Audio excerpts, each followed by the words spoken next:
میرے واجب الاحترام معزز حاضرین، آپ حضرات کے سامنے قرآن مجید فرقان حمید کلام الہی میں سے ایک آیت کریمہ کا حصہ تلاوت کیا ہے۔ دعا فرمائے کہ حق تعالی مجھے شرح صدر کے ساتھ بیان کرنے کی اور ہم سب کو قرآن و سنت پہ عمل کی توفیق عطا فرمائے۔ اس آیت مبارکہ میں حق تعالی فرماتے ہیں، میرے محبوب آپ اپنی امت کو بتلا دیجئے کہ ہم نے دنیا کے اندر بے شمار محبتیں پیدا کی ہیں۔ اولاد کی محبت ہے، مال کی محبت ہے، ماں باپ کی محبت ہے، رشتہ داروں کی محبت ہے، اور پھر ان سے بڑھ کر تجارت کی محبت ہے۔ اور تجارت وہ جس کا ہر وقت تمہیں ڈر لگا رہتا ہے کہیں خسارہ نہ ہو جائے، مان نہ پڑ جائے۔ یہ ڈر تو جاتا ہی نہیں ہے، ہر تاجر کو ڈر ہے۔ اور جو ماشاءاللہ ملک کی صورتحال ہے، اب تجارت تھوڑی ہے، جوا زیادہ بڑھ گیا ہے۔ تاجروں کو پتہ نہیں کل کو ہونا کیا ہے۔ تو حق تعالیٰ نے ایک ہی لفظ میں یہ ساری چیزوں کو جمع کر دیا، اور تجارت تخشون کسادہا، وہ تجارت جس کے مان پڑنے کا ہر وقت تمہیں ڈر رہتا ہے، نقصان نہ ہو جائے، نقصان نہ ہو جائے۔ تو فرمایا کہ یہ جو ساری محبتیں ہیں، یہ حق تعالیٰ فرماتے ہیں ہم نے تمہارے دلوں میں پیدا کی ہے، لیکن ایک بات یاد رکھنا، یہ ساری محبتیں نیچے رہیں، اللہ اور اس کے رسول کی محبت اوپر رہے۔ اگر تم نے اللہ اور اس کے رسول کی جو محبت ہے اس کو نیچے کر دیا، مال کی محبت اوپر چلی گئی، اولاد کی محبت اوپر چلی گئی، والدین کی محبت، عزیز و اقارب کی محبت، تجارت کی محبت، اگر یہ چیزیں اوپر چلی گئی، فَتَرَبَّصُوا حَتَّى يَأْتِيَ اللَّهُ بِأَمْرِهِ، اب تعالیٰ فرماتے ہیں کہ پھر میرے حکم کا انتظار کرنا۔ کیا مطلب؟ کہ پھر عذاب کا انتظار کرنا کہ ہم کس شکل میں تمہارے اوپر مسلط کرتے ہیں۔ مسلمان سارے پاپڑ بیل رہا ہے جان بچانے کے لیے۔ مسلمان تیری تو شان ہی یہ تھی کہ تو سارے پاپڑ بیلتا تھا جان قربان کرنے کے لیے۔ جب دھمکی آئی نا مدینہ کے خاک نشینوں کو، دنیا کی سپر طاقت کی، روم اس وقت سپر طاقت تھی، اس کی دھمکی آئی قیصر روم کی طرف سے۔ حضور علیہ السلام نے حضرات صحابہ کرام کو جمع فرمایا، کیونکہ وہ پیغمبر کے عاشق تھے۔ ان کے دلوں میں یہ جو محبتیں تھیں یہ بہت نیچے تھیں، اللہ اور اس کے رسول کی محبت بہت اوپر تھی۔ حضور علیہ السلام نے ارشاد فرمایا کہ دنیا کی سپر طاقت کی دھمکی آئی ہے، اور جن کے ہاتھوں دھمکی دے کر بھیجا تھا انہیں کہا، یہ انہیں دھمکی دے کر پھر ایک طرف بیٹھ کر دیکھنا کہ ہماری دھمکی کا ان پہ کیا اثر ہوتا ہے۔ امریکہ کی طرف سے اگر دھمکی آ جائے، میرا خیال ہے کہ آدھا لوگ تو ویسے ہی ہاسپٹل پہنچ جائیں، ہے جی۔ دنیا کی سپر طاقت کی دھمکی آئی تو حضور علیہ السلام نے جمع فرمایا، حضرات صحابہ کرام کے سامنے یہ بات رکھی کہ دنیا کی سپر طاقت کی دھمکی آئی ہے، ہم تم پہ حملہ کرنا چاہتے ہیں۔ حضرات صحابہ کرام عرض کرتے اللہ کے محبوب آپ اس بات کو چھوڑیں، آپ یہ ارشاد فرمائیں اس دھمکی کا جواب ادھر مدینہ میں رہ کر دینا ہے یا اس کے ملک میں جا کے دینا ہے؟ حضور مسکرائے اور مسکرا کے فرمایا میری تمنا تو یہ ہے کہ اس دھمکی کا جواب اس کے ملک میں جا کے دیا جائے۔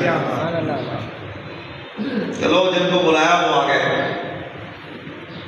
حضرات صحابہ کرام نے عرض کیا اللہ کے محبوب بس آپ حکم فرمائیں، ہم موسیٰ علیہ السلام کی قوم کی طرح نہیں جنہوں نے کہا تھا کہ ہم یہاں بیٹھے ہیں تم جاؤ اور تمہارا خدا لڑے جا کر۔ ہم تو آپ سے کہتے ہیں آپ یہاں تشریف رکھیں، اس دھمکی کا جواب اس کے ملک میں جا کر ہم دے کے آئیں گے۔ آپ کو دھمکی دینے والے بھی یہ سارا منظر دیکھ رہے ہیں۔ جا کر ان کو بتایا، کہنے لگے اگر تمہیں خودکشی کا شوق ہے نا تو جاؤ جا کے شوق سے حملہ کرو۔ میں کہا کیوں؟ ہم سے وہ تعداد میں زیادہ ہے، ہم سے وہ طاقت میں زیادہ ہے۔ انہوں نے کہا نہیں، انہوں نے کہا وہ بہت موٹے تازے، انہوں نے کہا نہیں وہ تو دبلے پتلے ہیں، وہ تو نظر آ رہا ہے کئی دنوں سے فاقے سے ہیں۔ انہوں نے کہا کیا ان کے پاس دنیا کی جدید ٹیکنالوجی آ گئی ہے تو ساز و سامان سے آتا ہے؟ کچھ بھی نہیں ہوا، یہی لاٹھیاں چند تلواریں ایسے بس اڑے۔ تو انہوں نے کہا پھر تم کس چیز سے ڈرا رہے ہو جب وہ کسی چیز میں بھی زیادہ نہیں، تعداد میں بھی زیادہ نہیں، ٹیکنالوجی میں بھی آگے نہیں ہے، تو پھر ڈرا کس چیز سے رہے ہو؟ اب سنو، انہوں نے کہا بادشاہ سلامت، آپ بھی اور ہم بھی سارے پاپڑ بیلتے ہیں جان بچانے کے لیے، اور جو حضور کے غلام ہیں وہ سارے پاپڑ بیل رہے ہیں اللہ اس کے رسول کے لیے جان قربان کرنے کے لیے۔ یہی بنیادی فرق ہے جس کو اقبال نے بھی کہا تھا، کافر ہے جو شمشیر پہ کرتا ہے بھروسہ، مسلمان ہے جو بے تیغ پہ لڑتا ہے سپاہی۔ اصل وہ ایمانداری، وہ مسلمانی ہمارے اندر سے نکل گئی۔ تو میرے محترم سامعین، اب تعالیٰ فرما رہے ہیں اگر تمہیں یہ جتنی بھی محبتیں ہیں اللہ کی محبت سے بھی بڑھ جائیں، رسول کی محبت سے بھی بڑھ جائیں، اور اللہ تعالیٰ کے راستے میں جہاد کرنے سے بھی بڑھ جائیں، تو پھر انتظار کرو خدا کے عذاب کا۔ آج صورتحال یہی ہے، فلسطین کے مسلمانوں کے ساتھ جو ہو رہا ہے، تو آپ کیا سمجھتے ہیں، میں کیا سمجھتا ہوں، یہ آگ وہیں تک رہے گی، یہ ہمارے گھروں تک بھی آئے گی۔ اگر آج اس کا راستہ نہیں روکیں گے، پوری امت مسلمہ خاموش تماشائی بنی ہوئی ہے، تو ایکچولی ملک تو مسلمانوں میں ایک ہی ہے، تو پھر اس کی بھی خیر نہیں ہے۔ تو میرے محترم سامعین، آج سارے پاپڑ ہم بیل رہے ہیں جان بچانے کے لیے، حالانکہ یہ جان امانت ہے، ان کی جان دی ہوئی اسی کی تھی۔ حق تو یہ ہے کہ حق ادا نہ ہوگا، یہ اپنی تو ہے ہی نہیں، اگر اپنی ہوتی تو خودکشی حرام نہ ہو، یہ تو ایک امانت ہے ہمارے پاس۔ تو فرمایا اگر تمہیں اللہ اس کے رسول کی محبت سے زیادہ یہ محبت ہے، کیسے پتہ چلے گا دل کے اندر اللہ اس کے رسول کی محبت زیادہ ہے یا اولاد کی، مال کی، ان چیزوں کی محبت زیادہ ہے؟ کیسے پتہ چلے گا؟ جب دو محبتیں ٹکرائیں پھر پتہ چلے گا کہ آپ کس کو اختیار کرتے ہیں۔ جون سی چیز کو آپ اختیار کرتے ہیں کہا جائے گا کس سے محبت زیادہ ہے، اور دوسری چیز سے محبت تھوڑی ہے۔ دو کینڈیڈیٹ کھڑے ہو جائیں تو آپ ایک کو ووٹ دیں تو صاف کہا جائے گا آپ اس کے حق میں آپ نے ووٹ دیا ہے۔ سمجھ آئی بات کہ نہیں؟ جیتے ہارے یہ تو بات کی بات ہے۔ تو بالکل اسی طرح یہ دیکھا جائے گا کہ آپ کو کس سے محبت ہے۔ مثال کے طور پر اب اللہ تعالیٰ نے حکم دیا زکوٰۃ دو، اب اولاد کہتی ہے نہیں ابا جان پیسے 2.5% نکل جائیں گے، لاکھ ہے تو 2,500 نکل جائے گا، کروڑ ہے تو 2.5 لاکھ نکل جائے گا، 1000 ہے تو 250 نکل، یہ تو بڑا خسارہ ہے۔ اب اولاد یہ کہتی ہے اور اللہ کہتے ہیں کہ نہیں دو، اب یہ دو محبتیں برابر آ گئی۔ اب دیکھیں گے آپ کس کو اختیار کرتے ہیں۔ اگر آپ نے اللہ کے حکم کو پورا کر دیا، زکوٰۃ دے دی، عشر دے دیا، جس چیز کا آپ سے مطالبہ کیا آپ نے وہ کر دیا، اولاد کی بات نہیں مانی، تو کہا جائے گا کہ اس بندے کو اللہ اس کے رسول سے محبت زیادہ ہے اور اپنی اولاد سے محبت تھوڑی ہے، اپنے مال سے محبت تھوڑی ہے، اللہ اس کے رسول سے محبت زیادہ ہے۔ اور اگر آپ نے اولاد کی بات مان لی تو پھر اللہ اس کے رسول کی محبت تھوڑی ہے۔ اس کی 20 مثالیں ہیں، بہت ساری چیزوں میں ہم ناکام بھی نظر آتے ہیں۔ اب دیکھو حضور علیہ السلام نے حکماً فرمایا داڑھی بڑھاؤ مونچھیں کٹاؤ، کیا فرمایا؟ داڑھی بڑھاؤ، یہ حضور کا حکم ہے، حدیث مبارکہ ہے۔ اب حضور حکم دے رہے ہیں کہ داڑھی بڑھاؤ اور مونچھیں کٹاؤ. کٹانے کی حال یہ ہے کہ کینچی سے آپ مونچھیں، جیسے آپ مجھے دیکھ رہے ہیں، حضور علیہ السلام ایسے تراشتے تھے مونچھیں. اب وہ بڑی بھی رکھ سکتا ہے، اس کی اجازت ہے. سیدنا فاروق اعظم رضی اللہ تعالیٰ عنہ کی بڑی بڑی مونچھیں تھی، جو مجاہدانہ مزاج رکھتے ہیں رکھیں مونچھیں، لیکن اس میں اجازت ہے یہ سامنے والی بڑی نہ ہو، یہ منہ میں نہ پڑے. آپ پانی پئیں تو گلاس کے اندر نہ لگے، یہ مکروہ ہے. بس باقی سائڈوں سے آپ بڑی رکھ سکتے ہیں، اس کو بڑا کر سکتے ہیں، اس کی اجازت ہے، حرام نہیں. لیکن داڑھی کٹانا تو حرام ہے. سمجھیے بات کی نہیں؟ تو اللہ کے نبی نے اب حکم دیا کہ بھئی داڑھی بڑھاؤ اور مونچھیں کٹاؤ. اور ہمارے جذبات کیا ہیں؟ نہیں یہ صاف ہونا چاہیے. تو اب کہا جائے گا کہ اپنی منمانی کر رہے ہیں، حضور کی تابع داری نہیں. اور حضور علیہ السلام نے حدیث مبارکہ میں ہے واضح فرمایا جس نے میری سنت سے محبت کی حقیقت میں اس نے مجھ سے محبت کی. یہ داڑھی مولوی کا حلیہ نہیں ہے، یاد رکھنا یہ حضور کی سنت ہے. تو آپ اگر اس کو حضور کی سنت، حضور کی ادا سمجھ کر رکھیں گے تو یہ حضور سے محبت کی علامت ہے. اور داڑھی بھی وہ جو پوری ہو. یہ میری طرف دیکھیں، یہ یہاں سے پکڑے تو یہ نیچے سے آپ میں کچھ آ جائے، تو اس کو کہتے ہیں مسنون داڑھی. قبضہ کے الفاظ ہیں بخاری شریف کی حدیث میں. اب اس سے چھوٹی جو کٹا کے رکھتے ہیں وہ فیشن ہے، اس پہ ثواب نہیں ملے گا. اب کسی نے جناب ایک کمبل کر رکھی ہے، کسی نے 2 کر رکھی ہیں. جی ہمارے جو عرب بھائی ہیں وہ تو خیر سے سائڈوں سے ویسے ہی صاف کر کے یہاں یہ چڑیا سی بٹھا رکھی ہے. اور ہمارے نوجوان انہوں نے بھی داڑھی کے بڑے عجیب اسٹائل نکال رکھے ہیں. تو بھائی یہ حضور کی سنت سے مذاق ہے، یاد رکھنا. اور یہ جو داڑھی کٹاتے ہیں نا، یہ چھوٹی داڑھی رکھتے ہیں، میں ان کو کہتا ہوں یہ بڑے مظلوم ہیں. مظلوم اس لیے ہے کہ لو جی مولوی صاحب بن گئے، لوگ کیا کہیں گے، جھوٹ چھپانے کے لیے داڑھی رکھ لی. کوئی مذاق اڑائے گا، 100 چوہے کھا کے بلی حج کو چلی، وہ کچھ کہے گا، وہ کچھ کہے گا. تو بھائی محبت تو پھر کسی کا نام ہے کہ ان کی محبت میں انسان یہ جملے سنے اور ہر جملے پر انسان کو اجر ملے گا. سیدنا عثمان غنی رضی اللہ تعالیٰ عنہ صلح حدیبیہ کے موقع پر حضور کے سفیر بن کر مکہ مکرمہ تشریف لے گئے. اور آپ کی جو چادر تھی نا طے بند، وہ ٹخنوں سے اوپر تھی. ساتھیوں نے کہا عثمان یہ مکہ والے مذاق اڑائیں گے کہ عثمان جب مکہ میں تھے بڑے مالدار تھے، اور جب مکہ چھوڑ کر مدینہ گئے غریب ہو گئے. دیکھو جی وہ تجارت ہی نہیں رہی. کیا فائدہ ہوا ہجرت کرنے کا؟ کیا فائدہ ہوا مکہ چھوڑنے کا؟ اب وہ کاروبار اتنے غریب ہو گئے، جسم ڈھانپنے کے لیے کپڑا بھی نہیں ہے. وہ آج کے رسول تھے. کیا فرمانے لگے؟ ان بے وقوفوں کی وجہ سے میں نبی کی سنت چھوڑ دوں. ان بے وقوف اتنی سی بات کی وجہ سے، اس چھوٹے سے تانے کی وجہ سے میں اپنے نبی کی سنت چھوڑ دوں؟ یہ نہیں ہو سکتا. جو مرضی کہیں، میں نے حضور کی سنت پر ہی عمل کرنا ہے. عشق کس کا نام ہے؟ محبت کس کا نام ہے؟ یہاں کہا جائے گا کہ حضور کی محبت زیادہ ہے اور اپنے جذبات جن پہ کنٹرول ہے. آج نعرے لگتے ہیں نا جی، حرمت رسول پر جان بھی قربان ہے. بہت اچھا نعرہ ہے، میرے بھی جذبات یہی ہیں. تو میں اس میں تھوڑی سی ترمیم کرتا ہوں. حکم رسول پر جذبات بھی قربان ہے. حکم رسول پر حضور کا حکم ہے یہ سنت چہرے پہ سجاؤ. جذبات یہ ہے کہ نہ ہو تو جذبات قربان کر دو حضور کے حکم پر. کہا جائے گا اس کے دل میں عشق مصطفیٰ ہے، نبی کی محبت ہے اس کے دل میں. خواجہ علی الحسن مجذوب رحمۃ اللہ علیہ داڑھی رکھ لی، لوگ مذاق اڑانے لگے. لو جی اتنے بڑے آفیسر ہیں، اتنے بڑے عہدے پہ ہو، یہ داڑھی رکھ لی، امامت کرانی تم نے، مسجد سنبھالنی ہے. کسی نے کچھ کہا، کسی نے کچھ کہا. حضرت نے پھر ایک فی البدیع شعر کہا، داڑھی کی طرف اشارہ کر کے فرمانے لگے مجھے دیکھ دیکھ کے ہنسنے والوں، اور مجھے دیکھ دیکھ کے ہنسنے والوں، کہیں محبت تم کو بھی مجھ سا نہ بنا دے. تمہارے دل میں بھی حضور کی محبت جوش مارے اور تم بھی میری طرح داڑھی رکھ دو. ممکن ہے؟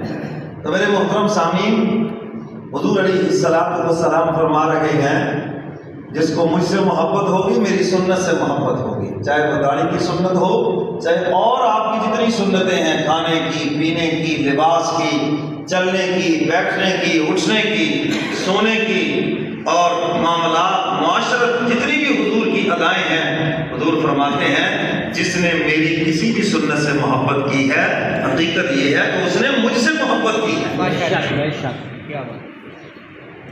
آج ہمارے شادی بیاہ کے موقع پر یہی تبصرے ہوتے ہیں کہ فلاں رسم رہ گئی، فلاں رسم رہ گئی۔ اسلام کو رسموں کا دین تھوڑی ہے، یہ تو حضور کی اداؤں کا دین ہے، اور سارے دین کا خلاصہ ہی حضور کی اتباع ہے بس۔ اور حضور سے محبت، حضور کی سنت میں عمل کرنا، کیونکہ محبت تو وہی قابل قبول ہے جس کو حضور پسند فرمائے۔ ویسے تو محبت کافر بھی حضور سے کرتے تھے، حضور کے پاس اپنی امانتیں رکھواتے تھے، حضور کو صادق اور امین کہتے تھے، اپنے مقدمات کے فیصلے کرواتے تھے، لیکن صرف محبت تھی، اطاعت نہیں تھی۔ اور حضور علیہ السلام پسند فرماتے ہیں اطاعت والی محبت کو، اور جس نے اطاعت والی محبت کی اس کے لیے بشارتیں ہیں۔ یہ وہ محبت ہے جس کو حضور نے پسند فرمایا اور اللہ نے قبول فرمایا۔ سبحان اللہ۔ اور اس آیت مبارکہ میں حق تعالیٰ نے اپنے محبوب کی زبان مبارک سے یہ بات نکلوائی تاکہ اور اس میں محبوبیت آ جائے، اور اس میں شان محبت آ جائے، اور امت کو بات سمجھنا اور اس پہ عمل کرنا آسان ہو جائے۔ فرمایا قُلْ إِن كَانَ آبَاؤُكُمْ وَأَبْنَاؤُكُمْ وَإِخْوَانُكُمْ وَأَزْوَاجُكُمْ وَعَشِيرَتُكُمْ وَأَمْوَالٌ اقْتَرَفْتُمُوهَا وَتِجَارَةٌ تَخْشَوْنَ كَسَادَهَا وَمَسَاكِنُ تَرْضَوْنَهَا أَحَبَّ إِلَيْكُمْ۔ انہیں بتلا دیجئے کہ اگر تمہیں اپنی اولاد سے محبت ہے، ہمیں کوئی اعتراض نہیں، یہ محبت تو ہم نے تمہارے دلوں میں پیدا کی ہے۔ اگر تمہیں اپنی مال سے محبت ہے کوئی بات ہے، پھر تم اس مال کو سنبھالتے بنا اس کو ضائع کر دیتے۔ ماں باپ کی محبت ہم نے تمہارے دلوں میں رکھی ہے، خاندان کی محبت، فرمایا تجارت کی محبت، یہ ساری محبتیں ہم نے رکھی ہیں تمہارے دل میں، لیکن ایک بات یاد رکھنا، ان سے زیادہ جس محبت کا تمہیں حکم دیا جا رہا ہے، وَالَّذِينَ آمَنُوا أَشَدُّ حُبًّا لِلَّهِ۔ حق تعالیٰ فرماتے ہیں ایمان والوں کو سب سے زیادہ اللہ سے پیار ہونا چاہیے۔ سب سے زیادہ کس سے محبت؟ سارے بولو سب سے زیادہ کس سے محبت؟ اور جب اللہ سے محبت ہوگی تو اللہ کا حکم ماننا آسان ہو جائے گا، آسان ہو جائے گا۔ جس سے پیار ہوتا ہے اس کی بات ماننا بھی آسان ہو جاتی ہے۔ حکیم الامت، مجدد ملت، مجدد زمانہ حضرت مولانا اشرف علی تھانوی رحمۃ اللہ علیہ فرماتے ہیں اللہ کی محبت پیدا کرنے کا نسخہ یہ ہے، فرمایا محبت والوں سے دل ملا لو۔ جو خدا سے محبت کرنے والے ہیں ان سے دل ملا لو۔ اور قرآن پاک میں فرمایا فَاسْأَلْ بِهِ خَبِيرًا، اللہ فرماتے ہیں اگر میرے متعلق خبر لینی ہے نا، میرے متعلق جاننا ہے تو ان سے سوال کرو جو مجھ سے محبت رکھتے ہیں۔ ہاں، فرمایا ان لوگوں سے پوچھو تاکہ تمہارے دلوں میں بھی محبت آ جائے۔ تو فرمایا کسی محبت والے سے دل ملاؤ، تمہارے دلوں میں اللہ کی محبت آئے گی۔ اور دوسرے نمبر پر فرمایا اللہ تعالیٰ کے احسانات کو سوچو، جب اللہ کے احسانات کو سوچو گے تو فرمایا تمہارے دلوں میں بھی مولا کی محبت آئے گی۔ رب نے کتنا احسان کیا، مجھے اپنے محبوب کا امتی بنایا، کتنا بڑا احسان کیا، مسلمانوں کے گھروں میں پیدا کیا، کلبے جیسی عظیم دولت عطا فرمائی۔ حق تعالیٰ نے کتنا احسان فرمایا، معاشرے میں اسٹیٹس دیا ہے، ایک مقام دیا ہے، عزت دی ہے، بیوی بچے اولاد ان ساری نعمتوں سے نوازا ہے۔ فرمایا اللہ کے احسانات کو سوچو گے اللہ کی محبت تمہارے دلوں میں پیدا ہو جائے گی۔ فرمایا والذین آمنوا اشد حبا للہ، سبحان اللہ۔ تعالیٰ فرماتے ہیں ایمان والوں کو سب سے زیادہ اللہ سے پیار ہے۔ ہے بے شک اور پھر اس کے محبوب سے پیار ہے، پھر حضور سے پیار ہے۔ بے شک اللہ فرماتے ہیں اگر مال کی محبت، اولاد کی محبت، تجارت کی محبت، جی دنیا میں جتنی محبتیں ہیں، یہ محبتیں اگر نیچے ہیں، اللہ اس کے رسول کی محبت اوپر ہے تو تم کامیاب ہو۔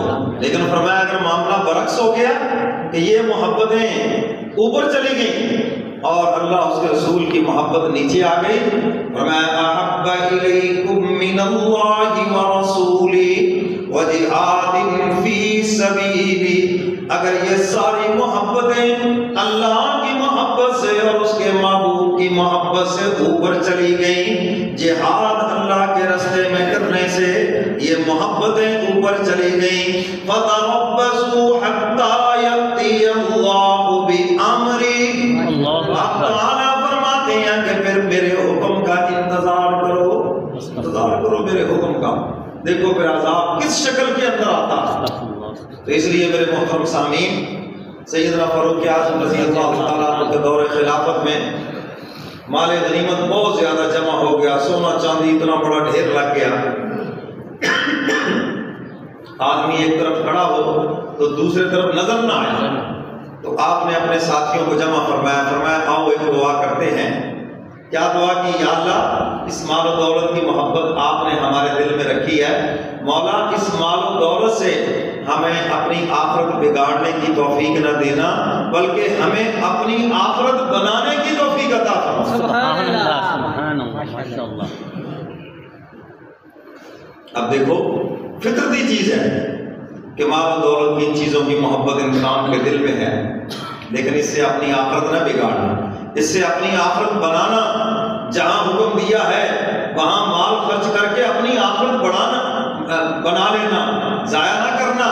تو میرے محترم سامعین، آج مسلمان صرف اسی چکر میں ہے، جوڑ لو جمع کر لو، اور قرآن پڑھ کے دیکھ لیں الف لام سے لے کر والناس تک، جہاں مال کا تذکرہ اللہ فرماتے انفقوا انفقوا انفقوا، خرچ کرو، یہاں تک فرما دیا جتنا خرچ کرو گے یہ اتنا ہی بڑھے گا۔ سبحان اللہ۔ اب عقل کہتی ہے کہ نہ خرچ کرو تو بڑھے گا، جڑا رہے گا، محفوظ رہے گا، اور اللہ کہتا نہیں میری راہ میں خرچ کرو تو بڑھے گا۔ ہم نے عقل کی نہیں ماننی، مولا کی ماننی۔ بے شک سمجھ آئیے بات کہ نہیں؟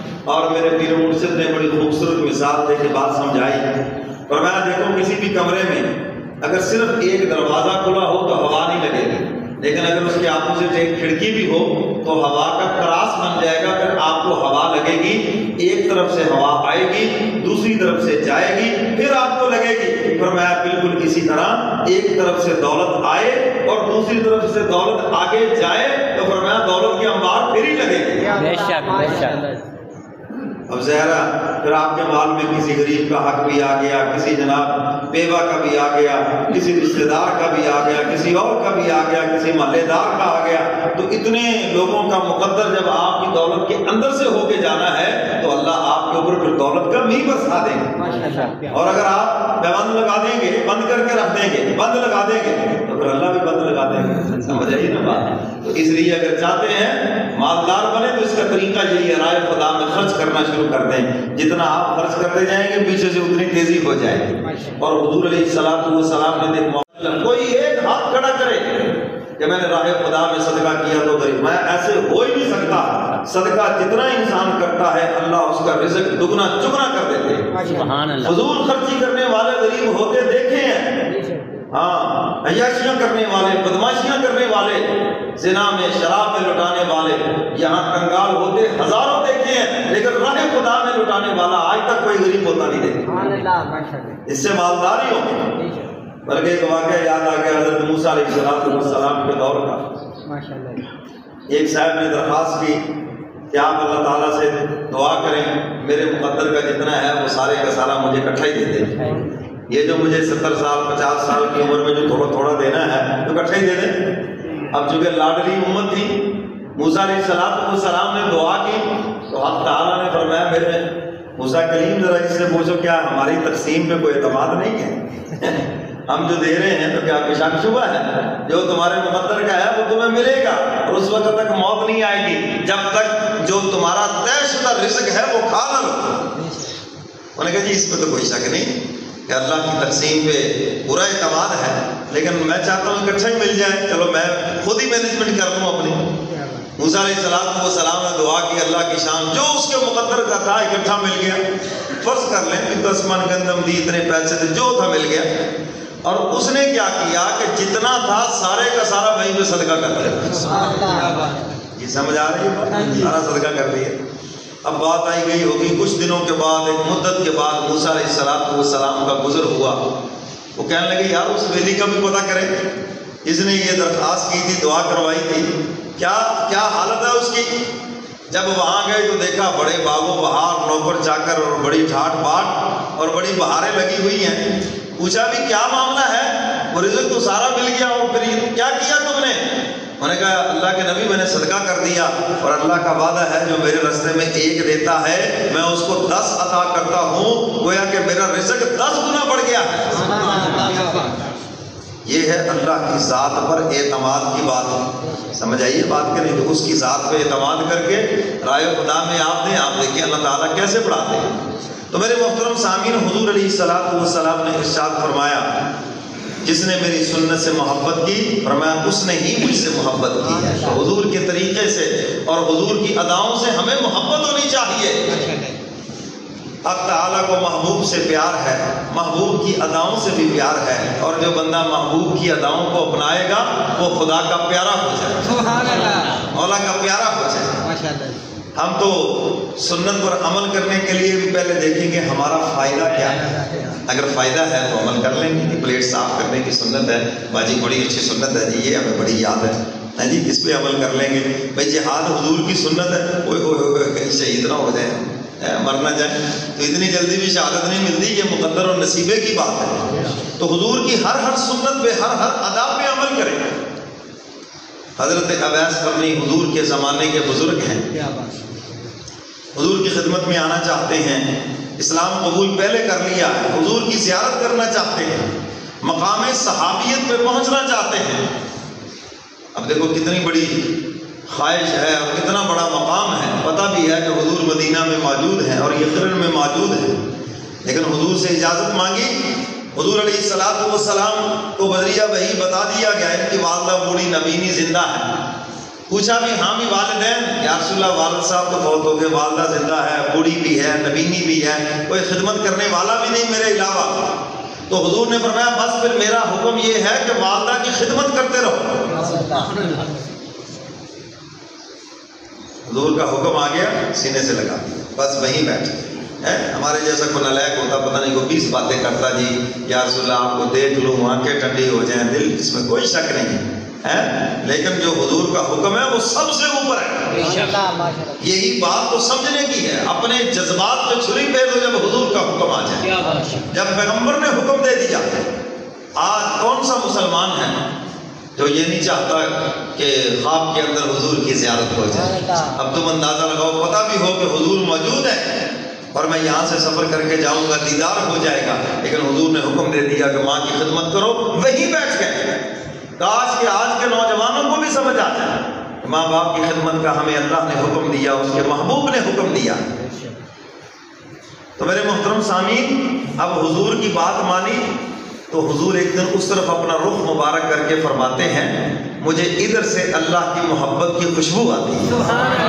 اور سیدنا فاروق اعظم سے فرمایا ہو سکتا ہے میرا وہ عاشق میری زندگی میں نہ آ سکے، فرمایا جب کبھی بھی آئے ان سے اپنے لیے اور امت کے لیے بخشش کی دعا کروا لینا، والدہ کی خدمت کی وجہ سے مستجاب الدعوات بن گئے ہیں، یعنی جو بھی دعا کرتے ہیں اللہ ان کی دعاؤں کو قبول فرما لیتے ہیں۔ اگر آپ چاہتے ہیں ہماری دعائیں قبول ہوں تو ماں باپ کی خدمت کریں، اور اگر ماں باپ دنیا سے چلے گئے ان کے لیے دعائیں مغفرت کریں، زندہ ہیں تو دعائیں صحت و عافیت کریں، یا اللہ ہمارے ماں باپ کو سلامت رکھ، صحت والی عافیت والی ان کو زندگی عطا کر، ان کے لیے یہ دعا کرتے رہیں۔ اور اگر ماں باپ دنیا سے چلے گئے ان کی مغفرت کے لیے دعا کرتے رہیں، ان کے درجات کی بلندی کے لیے دعا کرتے رہیں، تو آپ کے رزق میں بھی اضافہ ہوگا، اور حق تعالیٰ والدین کی دعا کی برکت سے آپ کی اور دعائیں بھی قبول فرمائیں۔ اور یہ اہم چیز ہے، نماز میں ہم سلام پھیرنے سے پہلے دعا پڑھتے ہیں ربنا اغفر لی، دیکھو نا اسی لیے تو ہے میری مغفرت کر دے، والدین کی مغفرت کر دے، قیامت کے دن آج بھی۔ تو بھئی جب آپ اپنی اولاد کو نمازی بنائیں گے اور وہ دعا پڑھیں گے تو انشاءاللہ العزیز ان کی دعا اللہ قبول فرمائیں گے، ان کی بھی بخشش ہوگی اور ان کے والدین کی بھی بخشش ہوگی۔ حضرت اویس قرنی نے حضور کا حکم پورا کیا، دیکھو پھر کیسا انعام ملا ہے۔ صلح حدیبیہ کے موقع پر صلح نامہ لکھا جا رہا ہے کہ مدینے سے جو مسلمان مکہ جائے گا ہم واپس نہیں کریں گے، لیکن مکہ سے جو مسلمان ہو کر مدینہ جائے گا تو تمہیں واپس کرنا پڑے گا۔ بظاہر یہ شرط بڑی سخت ہے، لیکن حضور نے مان لی اور یہ امت کو سبق دیا کہ جب دو فریقوں میں، دو بھائیوں میں، دو رشتہ داروں میں صلح ہو رہی ہو، اگر کوئی شرط سخت بھی ہے تو مان لو، جو آدمی سخت شرط مانے گا اللہ کی مدد اس بندے کے ساتھ ہوگی، یاد رکھنا۔ تو حضور علیہ السلام نے سخت شرط مانی، اللہ کی مدد ساتھ آئی۔ چند ہی دنوں کے بعد کافروں نے خود ہی کہا جی یہ شرط ہم ختم کرتے ہیں، شرط مان لی، اور اتنے میں حضرت ابو جندل رضی اللہ تعالیٰ عنہ آ گئے، مسلمان ہیں اور ان کو قید کر رکھا تھا۔ اس زمانے کے اندر جیسے بھی جیل میں ہتھکڑی لگا رکھی تھی، تو یہ کسی طرح قید سے نکل کر جسم زخمی ہے، پناہ کے لیے حضور کے پاس آ گئے، یا رسول اللہ مجھے پناہ دیجئے۔ حضور علیہ السلام نے فرمایا ابو جندل میں یہ شرط مان چکا ہوں کہ جو بھی مسلمان مکہ سے مدینہ جائے گا مکہ والوں کے مطالبے پہ ہمیں واپس کرنا ہو۔ بے شک تم پناہ کے لیے آئے ہو، لیکن افسوس کہ میں یہ شرط بعض صحابہ نے اس کے اللہ کے محبوب ابھی تک تو صلح نامہ مکمل نہیں ہوا ہے، ہم اپنے بھائی کو کس طرح ان کے حوالے کر دیں، پہلے بھی ان کے اوپر ظلم و ستم کے پہاڑ توڑے اور اب پتہ نہیں کیا کریں گے۔ حضور نے فرمایا میں تجھ کے یہ شرط مان چکا ہوں، اس لیے اس پہ عمل کرنا ہوگا۔ اور حضور نے فرمایا ابو جندل بس تم میرا حکم مانو، اللہ تمہاری رہائی کے اسباب پیدا فرمائے۔ اور وہ عاشق تھے نا حضور کے، اندر حضور کی محبت تھی، سر تسلیم خم ہے جو مزاج یار میں ہے، کوئی جملہ نہیں کہا کہ میرے اوپر تو پہلے ہی ظلم و ستم کے پہاڑ توڑے، حضور آپ پھر ان کے حوالے کر رہے ہیں؟ حضور نے فرمایا ہاں کچھ ان سے بات کرتا ہوں تیرے ساتھ نرمی کا، یا رسول اللہ مجھے ضرورت نہیں، بس کوئی بات نہیں، آپ نے جو حکم دے دیا بس وہی سارا ہوگا۔ اور ان کے جذبات کو ایک شاعر نے اپنے انداز میں بیان کیا ہے، وہ کچھ نہیں مانگتا شاہوں سے یہ شیدا تیرا، سب کہہ دو سبحان اللہ، ساتھ ہی کہہ دو ماشاءاللہ۔ کچھ نہیں مانگتا شاہوں سے یہ شیدا تیرا، اور اس کی دولت ہے فقط نقش کف پا تیرا۔ اللہ کے محبوب کسی چیز کی مجھے ضرورت نہیں ہے، بس آپ کا حکم، میں اسی کو سینے سے لگا کے واپس جاتا ہوں۔ کسی صحابی نے عرض کیا ابو جندل یہ تو بتاؤ نا، جب قید و بند کی صحبتیں برداشت کرتے ہوئے تمہیں بھوک اور پیاس کی شدت تڑپاتی ہے تو کیا کرتے ہو؟ حضرت ابو جندل کا جواب سنو کیا کہتے ہیں، وہ کچھ نہیں سوجھتا جب پیاس کی شدت سے مجھے، وہ جھلک اٹھتا ہے میری روح میں مینا تیرا۔ عرض کرتے ہیں کملی والے پیغمبر جب مجھے پیاس کی شدت تڑپاتی ہے، بھوک کی شدت تڑپاتی ہے، ادھر میرے دل میں آپ کی محبت جوش مارتی ہے اور میری بھوک اور پیاس ختم ہو جاتی ہے، وہ جھلک اٹھتا ہے میری روح میں مینا تیرا، وہ کچھ نہیں مانگتا شاہوں سے یہ شیدا تیرا۔ لوگ تو کہتے ہیں کہ تیرے پیکر کا سایہ نہ تھا، بھئی میں تو کہتا ہوں کہ جہاں بھر پہ ہے سایہ تیرا۔ فرمایا وما ارسلناک الا رحمۃ للعالمین، میرے محبوب ہم نے آپ کو تمام جہانوں کے لیے رحمت بنا کر بھیجا ہے۔ اور اس عالم میں جتنے بھی جہان ہیں حضور سب کے لیے رحمت ہے۔ میں تو کہتا ہوں کہ جہاں بھر میں ہے سایہ تیرا، کچھ نہیں مانگتا شاہوں سے یہ شہدا تیرا۔ ایک بار ذرا طیبہ سے فلسطین میں آ، راستہ دیکھتی ہے مسجد اقصی تیرا۔ حضور معراج والی رات آپ جلوہ فروز ہوئے، 1,24,044 انبیاء علیہ السلام کی امامت فرمائی۔ میرے کملی والے پیغمبر بیت المقدس تو اسی دن سے آپ کا رستہ دیکھ رہی ہے۔ پھر کبھی آ جاؤ نا اس کے اندر، یا آپ کا کوئی غلام آ جائے اور یہودیوں کے قبضے سے اس کو آزاد کرا دے، آئے گا انشاءاللہ۔ اور یہ بیت المقدس قبلہ اول ضرور انشاءاللہ آزاد، سب کہو انشاءاللہ۔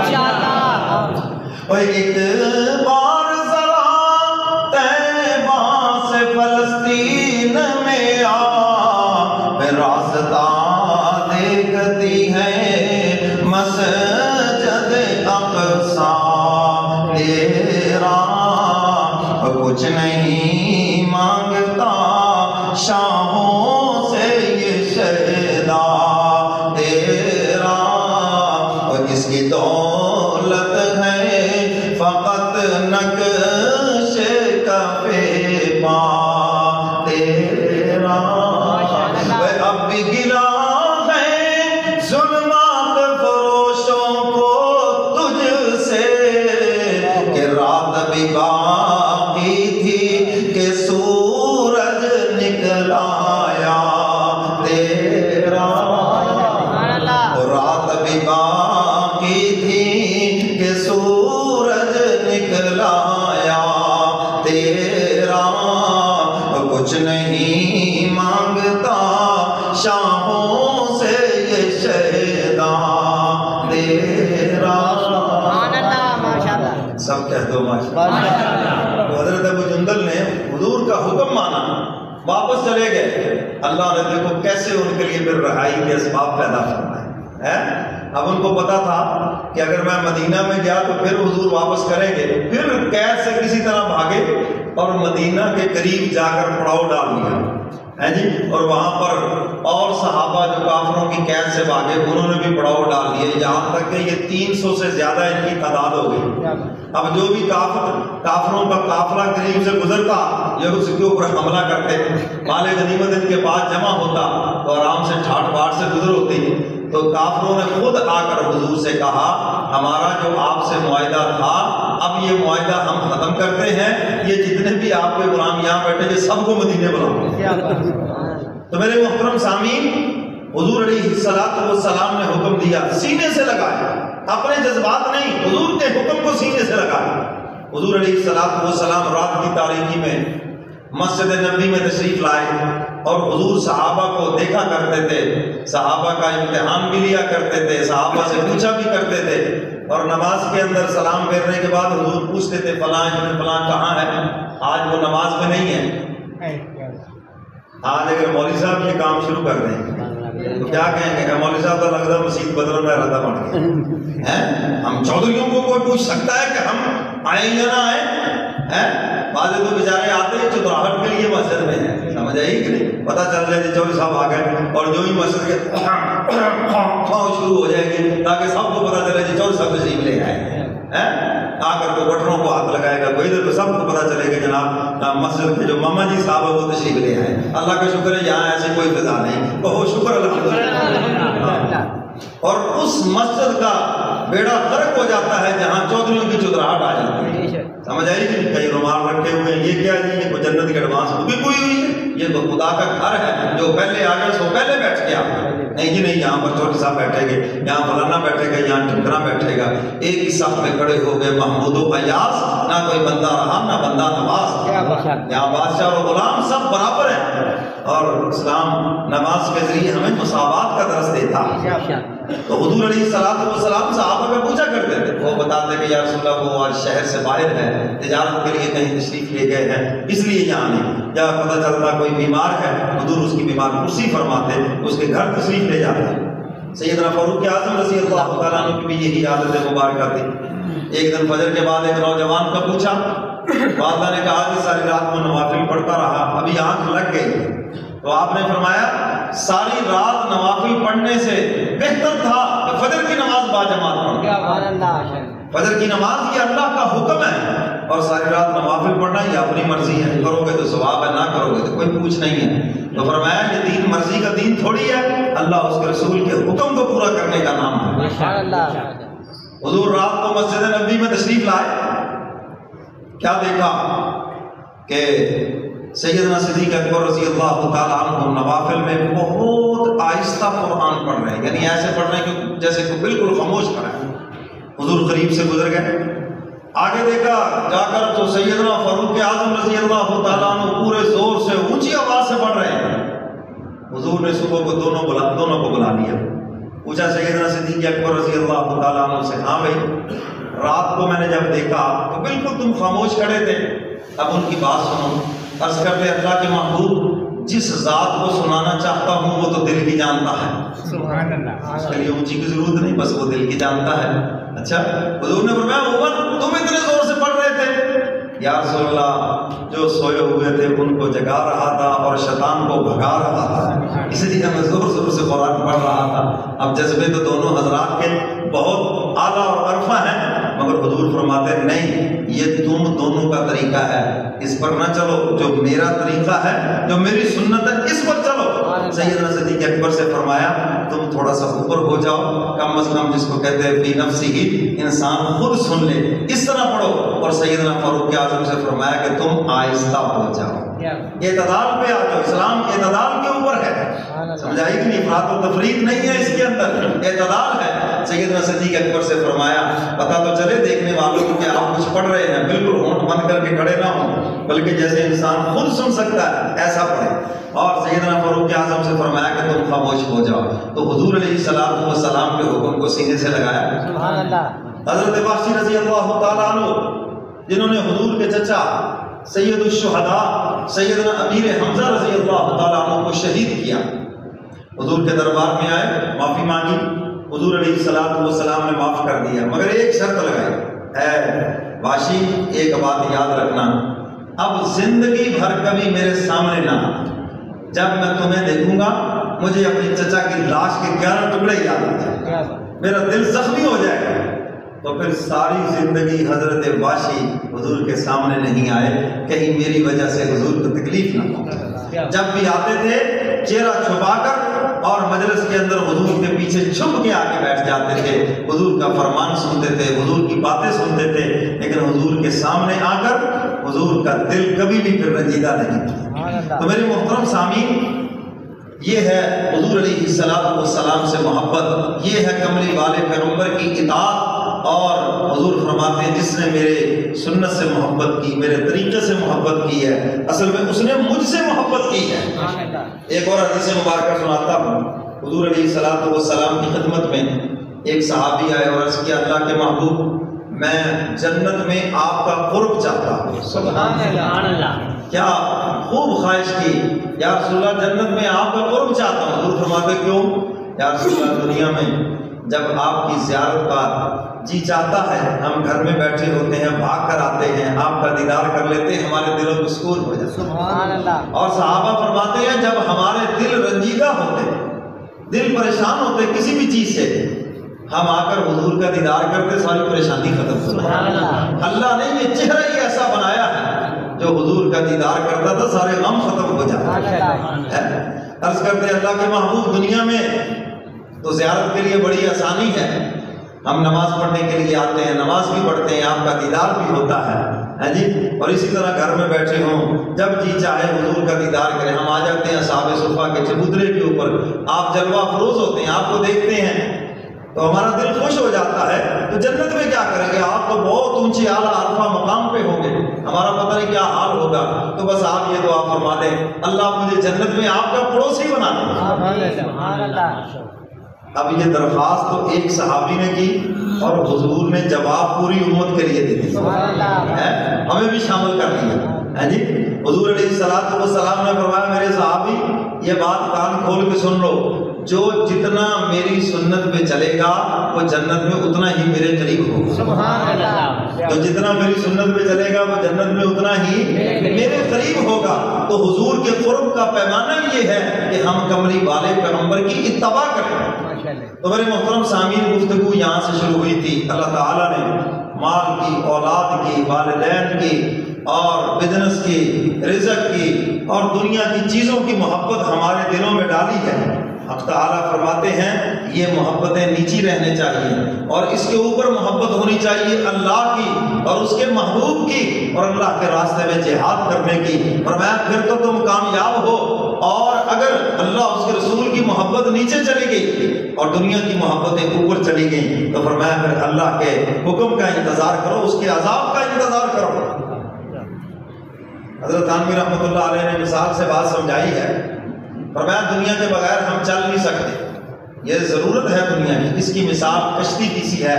کشتی پانی کے بغیر نہیں چل سکتی. پانی اس کے آگے بھی ہو، پیچھے بھی ہو، دائیں بھی ہو، بائیں بھی ہو، نیچے بھی ہو، فرمایا کشتی دوڑتی رہے گی. لیکن جس دن پانی اس کے اندر آ گیا تو کشتی ڈوب جائے گی. فرمایا بالکل اسی طرح یہ دنیا کی جتنی محبتیں ہیں آگے پیچھے دائیں بائیں اور نیچے رہیں، لیکن فرمایا دل کی کشتی ڈوبنے نہ پائے.